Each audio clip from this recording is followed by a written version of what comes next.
dönsen yine kalbimdeki saf hisleri,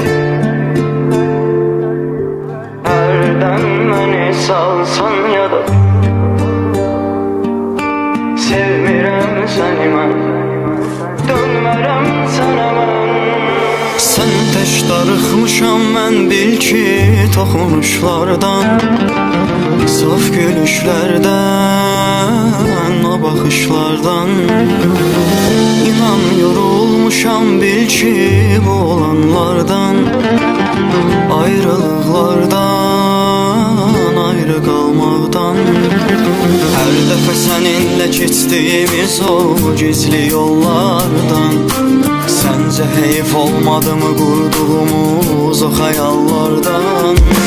Hər dəfə səninlə keçdiyimiz o gizli yollardan, səncə heyf olmadı mı qurduğumuz o xəyallardan?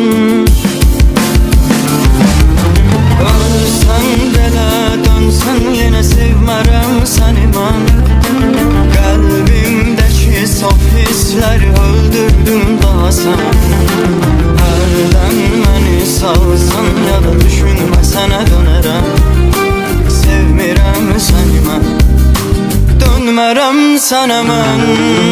Ölsən belə dönsən yenə sevmərəm səni mən, qəlbimdəki saf hisləri